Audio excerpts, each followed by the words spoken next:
Irmãos amados, nós vamos abrir a palavra de Deus, Apocalipse capítulo 1,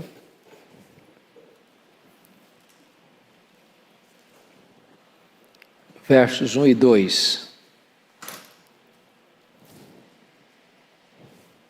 Revelação de Jesus Cristo que Deus lhe deu para mostrar aos seus servos as coisas que em breve devem acontecer.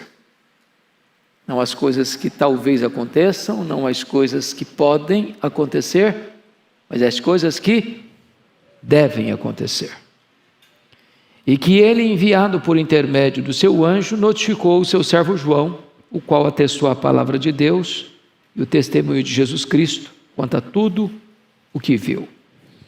Disse segunda-feira passada que nós não vamos pregar, é uma palestra, um estudo, com a informalidade de um estudo.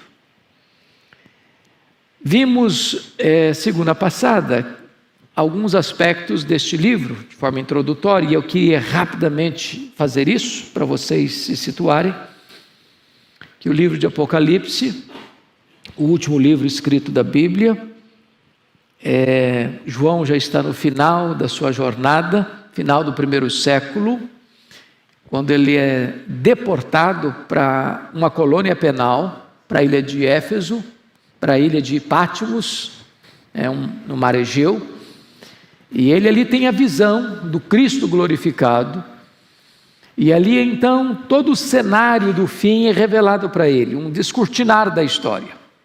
Disse que este livro foi olhado, examinado e interpretado de três maneiras na história da igreja. Alguns olharam para este livro pela perspectiva preterista, como se ele estivesse apenas descrevendo coisas lá daquele tempo, das perseguições dos imperadores. Penso que isso não faz justiça ao livro, porque isso reduziria o livro a um tempo da história e ele não teria então a relevância que precisa ter para os nossos dias. A segunda visão, a segunda linha de hermenêutica, de interpretação, é a futurista. São as pessoas que acreditam que do capítulo 4 até o 22 não tem a ver com o que a história viveu, mas apenas aponta para aquele tempo, fim do fim, no funilzinho, quando Jesus Cristo volta. Pensamos também que esta linha não faz justiça ao livro, porque o livro foi certamente oportuno para o primeiro século, atual e oportuno para todos os cristãos em todas as gerações. Então, a melhor linha de interpretação é a histórica. Esse livro descreveu aquele tempo, esse livro sempre foi atual e importante para a igreja, mas esse livro aponta verdadeiramente para uma consumação final. E então, Apocalipse é uma espécie de filosofia da história, não abraçando o pessimismo daqueles que acham que a história é um caminhão sem freios, ladeira abaixo, não subscrevendo o pensamento grego de que a história é cíclica, caminha para lado nenhum, ela está dando voltas, mas a história é teleológica, ela caminha para um telos, ela caminha para um fim, ela caminha para uma consumação, e nessa consumação a vitória de Cristo e da sua igreja. Afirmamos também que temos 4 correntes, onde a igreja evangélica se divide nessas 4 correntes. A primeira delas, e eu não estou falando primeira cronologicamente falando, nós conhecemos a muito popular corrente chamada de pré-milenismo dispensacionalista. E essa corrente pré-milenista dispensacionalista ainda está dividida em 3 correntes: a pré-tribulacionista, a mid-tribulacionista e a pós-tribulacionista. É a ideia de que Cristo vem e arrebata a igreja secretamente, e então acontece a grande tribulação, e então Cristo vem fisicamente, visivelmente, para matar o anticristo e estabelecer o seu reino de 1000 anos, literal, aqui na terra. Essa corrente acredita que então a segunda vinda é em 2 turnos, que haverá algumas ressurreições, e faz uma distinção entre igreja e Israel, como se a igreja fosse apenas um parênteses na história. Há uma segunda corrente que é chamada de pré-milenismo histórico. Todo pré-milenista histórico é pós-tribulacionista. Ele não acredita que a vinda é em 2 turnos, que arrebatamento não é um termo distinto de segunda vinda. Então, Jesus Cristo vem, a igreja está passando pela grande tribulação, ele vem e estabelece o seu reino de 1000 anos, e só então é que haverá a cena do juízo final. A terceira corrente é a chamada de pós-milenismo. Essa corrente foi muito importante e foi muito popular, especialmente no século 17 e 18 e até no 19, com o avanço da obra missionária, com as missões modernas.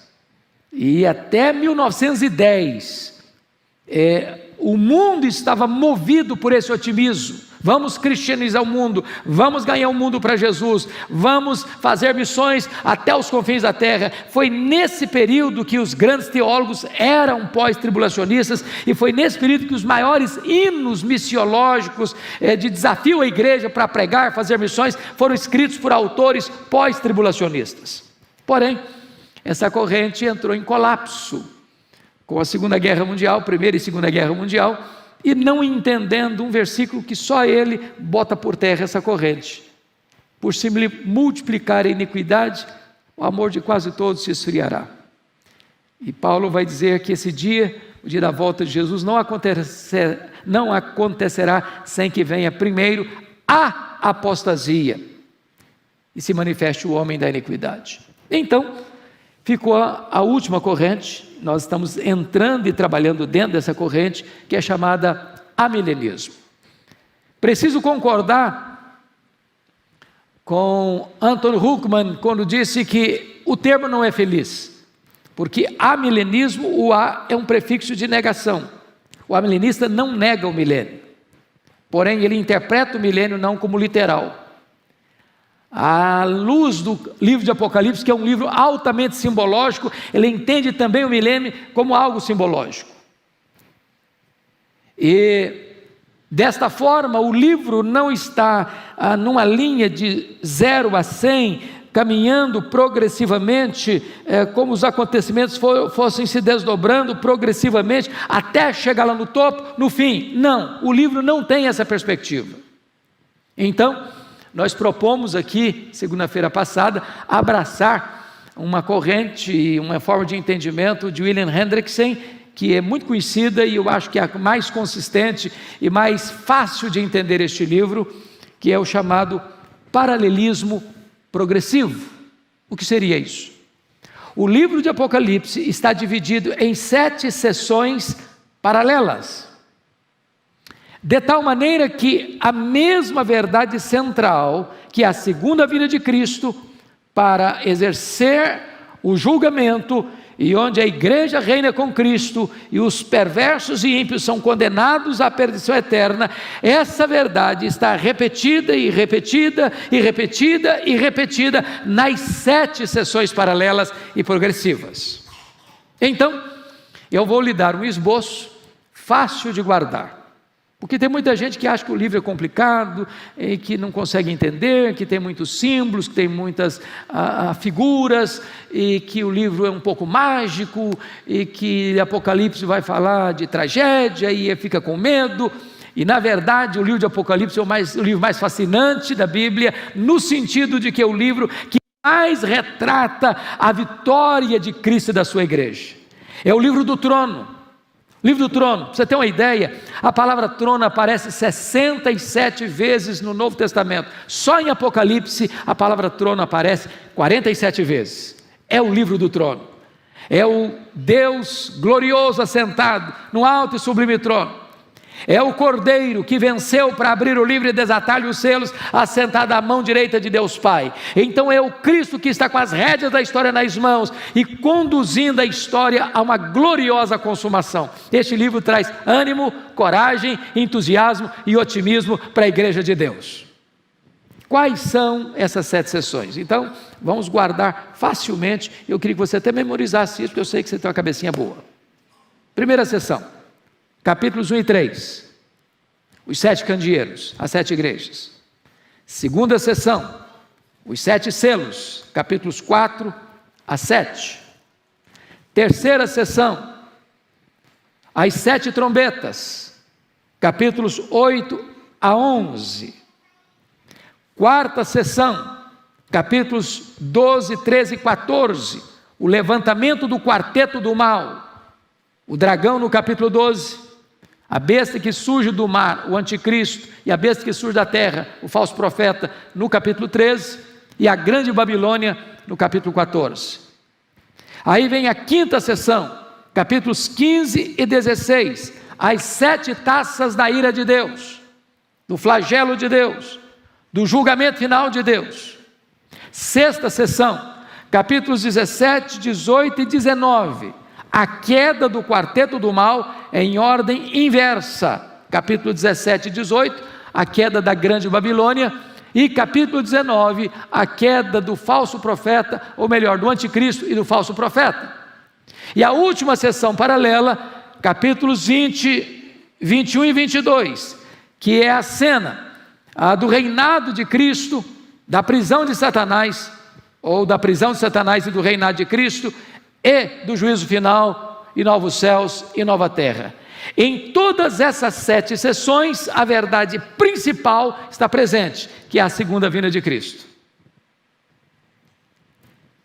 Porém, as sessões são paralelas e progressivas, porque na medida que você vai avançando para o fim do livro, como o raiar da aurora, a luz vai ficando mais e mais intensa até ser dia perfeito. Na segunda-feira passada, nós abordamos a primeira, a segunda e a terceira sessões paralelas. Os 7 candeeiros, os 7 selos e as 7 trombetas. E vimos como em cada uma delas esta verdade está presente. Hoje vamos retomar, então daqui para frente agora, com os capítulos 12 a 14, que é o levantamento do quarteto do mal. Se esse livro está dividido em 7 sessões paralelas, ele está dividido em 2 grandes sessões. A primeira delas, do capítulo 1 ao capítulo 11, o mundo persegue a igreja. E o Senhor julga o mundo parcialmente, com as trombetas, dando ainda chance de arrependimento, porque o juízo está misturado com a misericórdia. Mas a partir do capítulo 12, essa luta, essa perseguição vai se agravar. Vai se agravar. Se você perceber no capítulo 12, nós estamos voltando lá na primeira vinda, porque sempre você vai ver isso, do primeira à segunda vinda. Cada sessão dessa cobre o período do milênio, da primeira à segunda vinda. É o que o amilenismo entende. O milênio não é literal, 1000 anos aqui. O milênio é um número, é um símbolo. É um símbolo, é o 10, número perfeito, cubicado. E compreende, portanto, da primeira à segunda vinda de Cristo. Na medida em que a coisa vai avançando, essa perseguição vai crescendo. Então, com a Bíblia aberta comigo no capítulo 12, vamos começar a considerar esta quarta sessão paralela. Primeiramente, você vai ver aqui o dragão, né? A mulher e o dragão. Essa mulher, que no verso 1 está vestida de sol, e tem a lua debaixo dos pés, e uma coroa de 12 estrelas na cabeça, e que se acha grávida, a igreja romana entende que é Maria. Os dispensacionalistas entendem que é Israel. Porém, nós entendemos que esta mulher é um símbolo da igreja. Isso porque o nosso entendimento, irmãos, é que não há um povo diferente, Israel de um lado e igreja de outro. O que nós entendemos é que Deus só tem uma igreja, um povo, um rebanho, uma família, um rebanho. E que igreja é formada de judeus e gentios. Todo aquele que crê é igreja, é igreja. Nunca foi diferente. Então, esta mulher que está grávida é porque a igreja é o povo que Deus preparou para trazer ao mundo o Messias. E aí você começa a perceber que no verso de número 3, o dragão, que é descrito como grande, vermelho, com 7 cabeças, 10 chifres e nas cabeças 7 diademas, é uma descrição de quão terrível é esse dragão, que é o diabo. É o diabo, ele é grande, não podemos subestimá-lo. Vermelho, produz a morte, ele tem 7 cabeças, é controle, 10 chifres, poder de destruição. Nas cabeças 7 diademas, ele tem honra, porque o mundo o coroa, o mundo o adora. E diz o texto que esse dragão, ao ser lançado para a terra, ele arrasta 1/3 das estrelas com ele. E se nós entendemos isso bem, está aqui o poder que ele teve de sedução, de arrastar consigo 1/3 dos anjos quando caiu. E ele vai perseguir, porque no verso 5 diz: nasceu-lhe pois um filho varão, que há de reger todas as nações com cetro de ferro. Claro, está falando do Messias. E o seu filho foi arrebatado para Deus até o seu trono. Está falando, portanto, do nascimento e da ascensão. Como o dragão não pode destruir o filho, porque a intenção do diabo é destruir Jesus, e não pode destruir Jesus, porque Jesus morreu, ressuscitou e ascendeu aos céus, ele começa a perseguir a mulher, começa a perseguir a igreja. Mas Deus livra a igreja, Deus salva a igreja. E você vai notar que há uma batalha no céu com Miguel, e ele é expulso do céu. E se você ler com atenção o capítulo 12, o dragão vai lutar contra o filho, contra a mulher e contra os anjos. E ele vai sofrer uma derrota fragorosa do filho, ele vai sofrer uma derrota fragorosa dos anjos, ele vai sofrer uma derrota fragorosa da igreja. O nosso inimigo já está derrotado, triplicemente derrotado. Mas não podemos subestimá-lo. Até porque, no capítulo 13, nós somos informados que esse inimigo não trabalha sozinho. Ele tem agentes. E aqui me permita trazer à memória esclarecida de vocês alguns pontos. O diabo sempre quis ser o imitador de Deus, porque Deus é triuno, ele vai querer também ser. Então é o diabo, o anticristo e o falso profeta. Porque Jesus, sendo Deus, se fez carne, ele também vai tentar incorporar-se no anticristo. Porque o Senhor Jesus tinha uma noiva, a igreja, ele também vai querer ter uma, a grande meretriz. Porque Jesus selou e sela os seus com o seu Espírito, ele também vai ter um selo, a marca da besta. E então, no capítulo 13, João diz que viu emergir do mar uma besta. E a palavra mar não é que o anticristo vai surgir lá do mar, o Pacífico, o Mediterrâneo, o Atlântico, o Índico. A palavra mar, a próprio Apocalipse entende que são as nações, a convulsão dos povos. Vai ser nessa esteira da convulsão dos povos que ele vai aparecer. A Bíblia o chama de o homem da iniquidade. O homem da iniquidade. E a palavra iniquidade, que Paulo vai mencionar lá em 2 Tessalonicenses 2, é anomos, o homem sem lei. Ele vem na esteira da ditadura do relativismo. Não suporta qualquer regra, princípio, preceito, norma. É nessa esteira do relativismo que ele chega. E diz o texto que o dragão deu para ele o seu poder, o seu trono, grande autoridade. No verso 2 está escrito. No verso 3 diz que toda a terra se maravilhou, seguindo a besta. Toda a terra, preste atenção nisso. A pergunta que se faz na terra, está aí no versículo de número 4, quem é semelhante à besta? Quem pode pelejar contra ela? E o versículo 7, por favor, preste atenção nisso. Foi-lhe dado também que pelejasse contra os santos. Quem são os santos?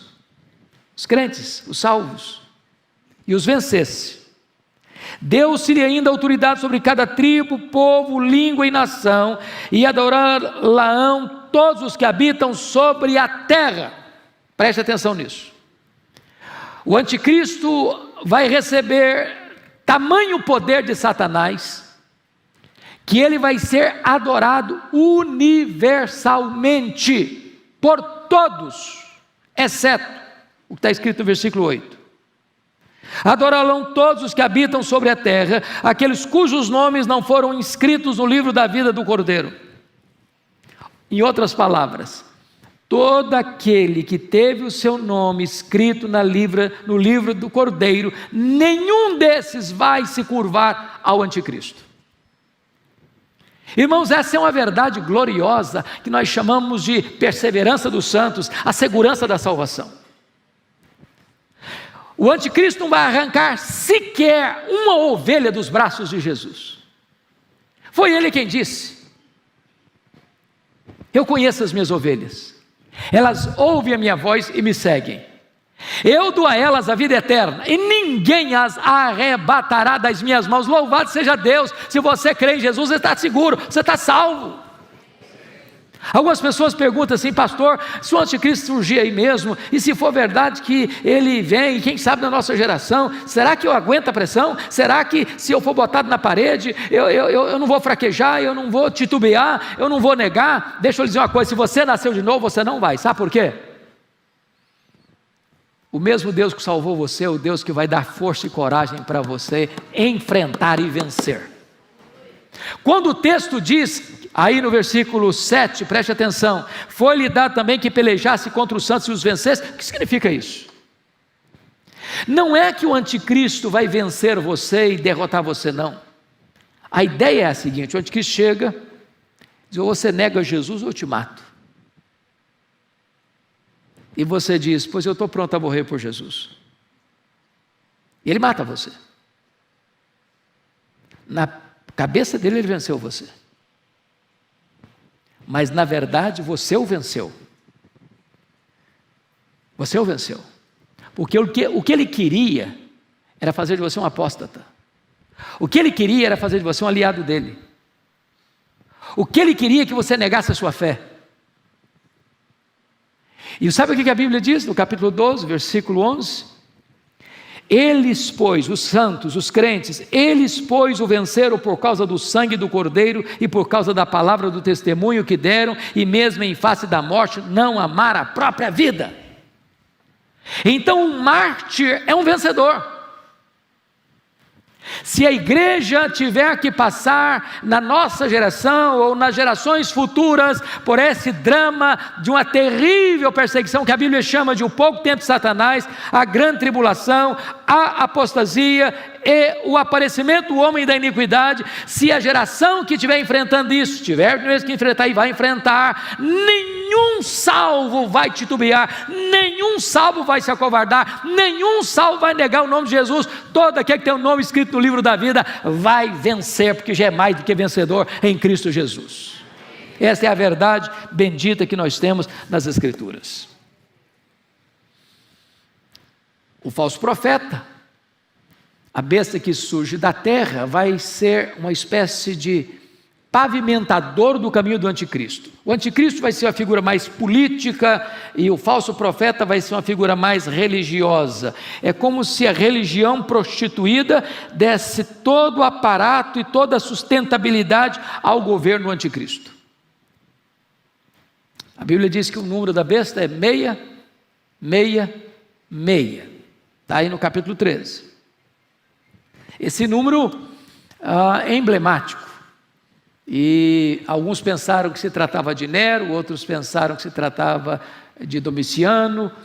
Ao longo da história da igreja, desde os pré-reformadores, reformadores, puritanos, todas as confissões reformadas, todas, sem exceção, entenderam que o anticristo era a figura do Papa. Porque ele, na posição que ocupa, ele usurpa o lugar de Deus Pai, ele usurpa o lugar de Deus Filho e ele usurpa o lugar de Deus Espírito Santo. Por isso os reformadores e as confissões de fé todas subscreveram esse entendimento. o que importa, na verdade, meus amados irmãos, e quem quer que seja a figura, não importa, é que a igreja de Cristo é vencedora. Essa é a grande verdade dos fatos. Mas aí vem o capítulo 14, e no capítulo 14, você vai encontrar a questão da grande Babilônia se levantando para também amparar esta questão do dragão, do anticristo e do falso profeta. A grande Babilônia é a espécie de religião prostituída. A Babilônia, se você ler no capítulo 17, 18 e 19, está tratando da religião prostituída, da política prostituída e do comércio prostituído. É o poder político, é o poder econômico e é o poder religioso, governado pelo mal, a serviço do mal. E eu posso lhes dizer que nada é tão perverso quanto uma religião prostituída. Nada é tão opressor quanto a religião fora da verdade. Nada é mais terrível na sua sedução e ao mesmo tempo na sua perseguição do que a figura da grande meretriz, que se embebeda com o sangue dos santos, que ao mesmo tempo que seduz, ela mata. E a história é a nossa maestrina para mostrar para nós, com a sua batuta da verdade, que matou-se mais em nome de Deus na história do que em qualquer outro nome. Pois bem, queridos, a grande pergunta é, nesta sessão paralela do quarteto do mal, o dragão, o anticristo, o falso profeta, a grande Babilônia, a verdade da segunda vinda de Cristo está presente? Essa é a pergunta, e nós vamos ver isso. Então, dá uma olhadinha comigo, por favor. Dá uma olhadinha comigo, por favor, nesta cena que está lá no capítulo 14 e versículos até o versículo 20, porque tem duas cenas aí que é muito importante você entender. Então vamos lá. Versículo 14: olhei e eis uma nuvem branca, e sentado sobre a nuvem um semelhante a filho de homem, tendo na cabeça uma coroa de ouro e na mão uma foice afiada. Outro anjo saiu do santuário gritando em grande voz para aquele que se achava sentado sobre a nuvem: tomai a tua foice e ceifa, toma a tua foice e ceifa, pois chegou a hora de ceifar, visto que a seara da terra já amadureceu. Eu pergunto a vocês, quando se dará a ceifa? À luz das Escrituras. Bom, a resposta está lá, Mateus 13, 39. Confira, por favor, sem sair de Apocalipse, vamos para Mateus 13, 39. O que está escrito lá? Mateus 13, 39. Está escrito o seguinte: o inimigo que o semeou é o diabo, a ceifa é a consumação do século, e os ceifeiros são os anjos. Quando que vai acontecer a ceifa? Na consumação dos séculos, e consumação dos séculos é um termo correlato para a segunda vinda de Cristo.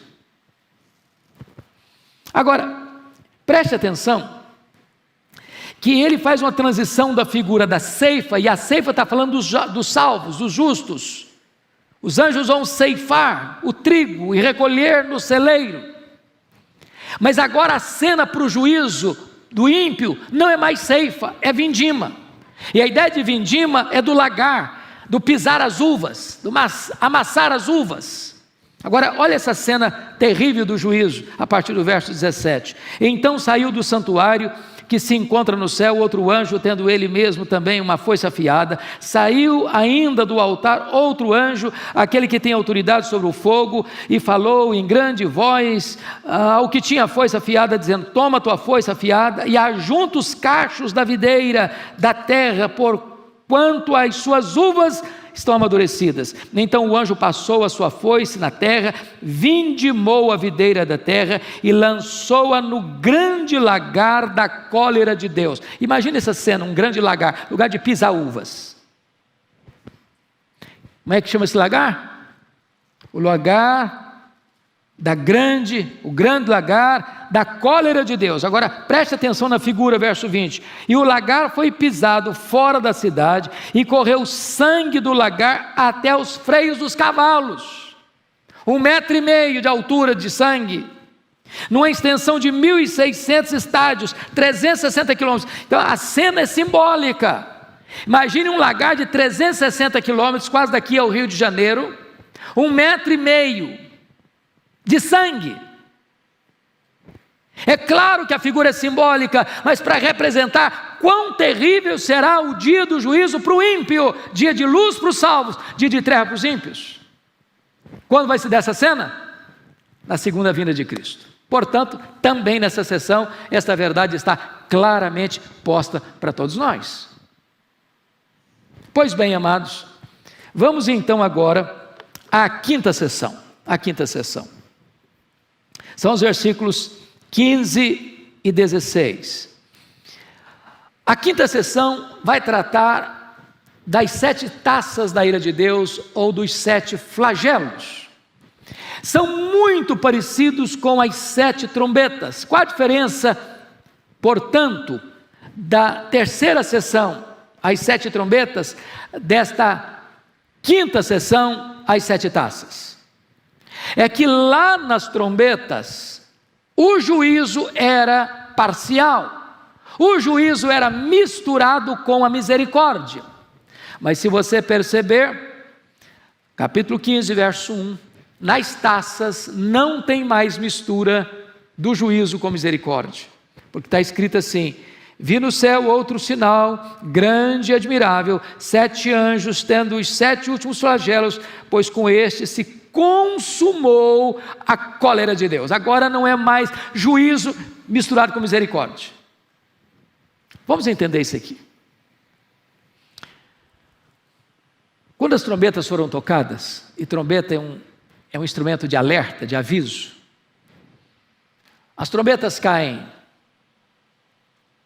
na terra, nos mares, nos rios, nos astros e nos homens.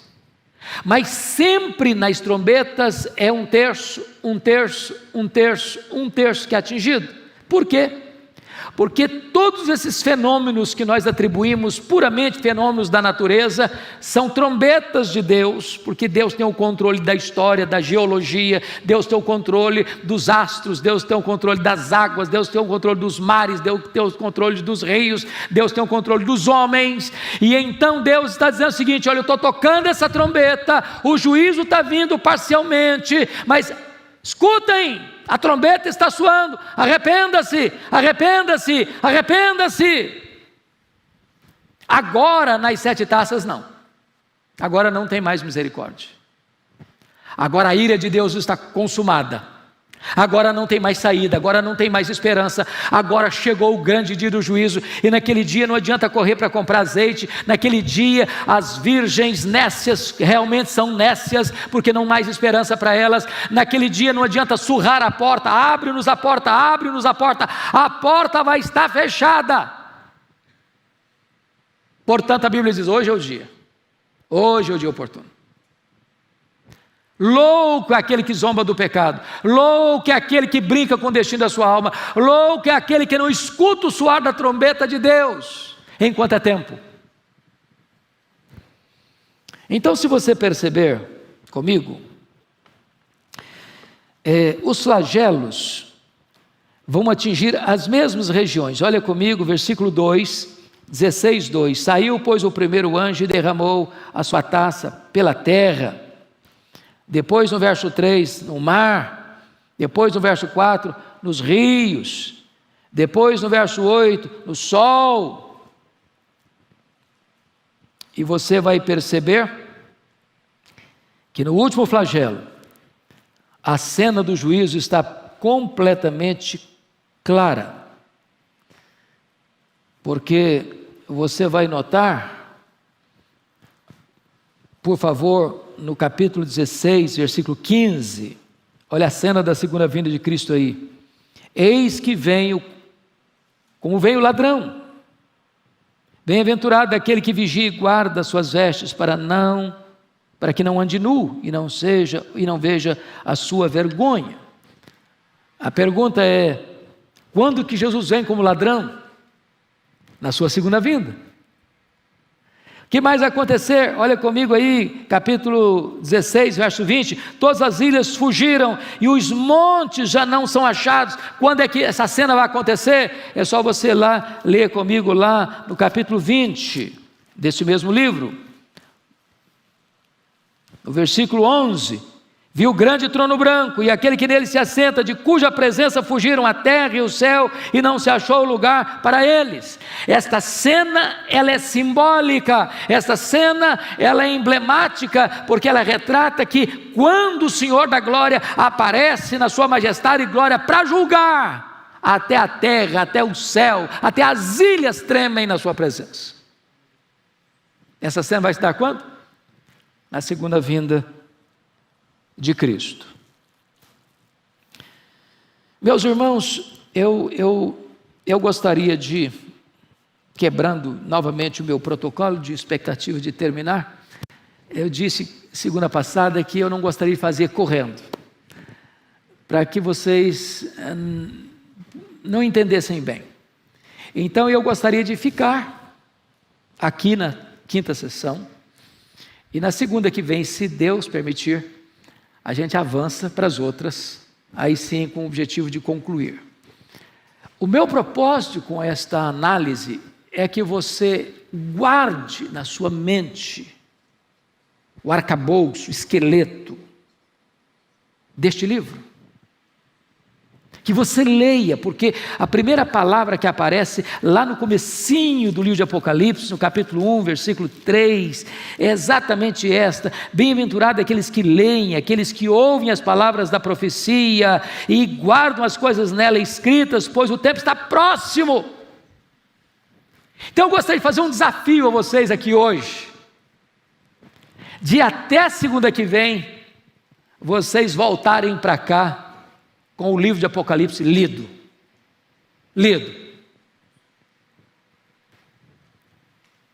De você buscar as conexões desse livro.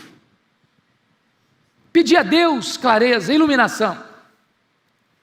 Como o pastor Erival disse, você pode recapitular essas duas aulas indo para o canal de YouTube da igreja. Se você não está inscrito, se inscreva lá, por favor.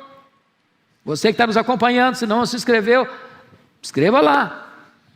Assista essas duas aulas, porque nós vivemos num tempo de muitas vozes, de muita confusão, de muita perturbação, também de muito alarme. Explode uma bomba lá no Oriente, aí Jesus vai voltar e já marca a data. Aí declara uma invasão militar, bom, é nessa geração, começa a marcar a data. Nós não temos liberdade de marcar data coisíssima nenhuma. Todos que marcaram datas fracassaram. Agora, nós não podemos ignorar as profecias. Não é sensato você também fazer igual a avestruz, fechar os olhos, enfiar a cabeça na areia, e dizer, agora não quero nem saber o que vai acontecer com o mundo também. Você precisa estar atento, antenado. Mas é preciso conhecer, para não ficar alarmado, para não ficar desesperado, para não cair nas mãos dos aventureiros, e para que você possa ter uma fé não só firme, mas regozijante. A história não está nas mãos dos homens, a história não está nas mãos de Putin, de Biden, da ONU, da OTAN, das organizações mundiais. A história não está nas mãos dos livre-pensadores, dos filósofos, dos cientistas, dos reis, dos príncipes, dos legisladores, dos juízes. A história está nas mãos daquele que morreu para comprar com seu sangue os que procedem de toda tribo, raça, povo, língua e nação. A história está nas mãos do nosso glorioso Redentor. Você não precisa ficar um minuto sequer perturbado, a sua vida está guardada nas mãos de Jesus. Entenda isso, irmãos. Mikhail Gorbachev, em 1985, com a quebra lá da União Soviética, escreveu um livro chamado Perestroika. E eu li aquele livro com muito entusiasmo, porque você se lembra que naquela época existia a chamada Guerra Fria, era a corrida armamentista, Estados Unidos, União Soviética, quem tem mais poder de destruição, quem tem mais material nuclear, quem tem mais poder, e ele afirmou lá, em 85, que o arsenal nuclear do mundo lá na época dava para destruir o planeta 27 vezes. Ele disse lá que se houvesse uma terceira guerra mundial, não haveria vencedores nem vencidos. Agora, com a invasão da Rússia à Ucrânia, os analistas já disseram às pencas que só Estados Unidos e Rússia têm arsenal nuclear para destruir o planeta 16 vezes. 16 vezes. Mas uma coisa você e eu temos certeza: não é Putin nem Biden que tem o poder de apertar o botão. O botão não está na mão do homem, está na mão de Deus. E é isso que você encontra na segunda carta de Pedro. Este mundo, os céus, a terra e todas as obras que estão na terra estão destinadas ao fogo. Os céus incendiados se derreterão abrasados, os elementos se desfazendo. Mas quem está agindo assim não é o homem, é Deus. Aquele é o grande dia do juízo de Deus.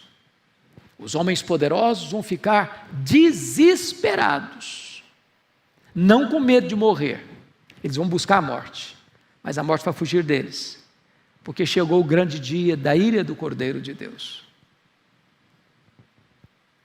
E você e eu, que estamos lavados no sangue do Cordeiro, selados com o Espírito Santo da promessa, e temos a maior das alegrias de ter o nosso nome escrito no livro da vida, nesse dia não estaremos alarmados, porque nós aguardamos novos céus e nova terra onde habita a justiça.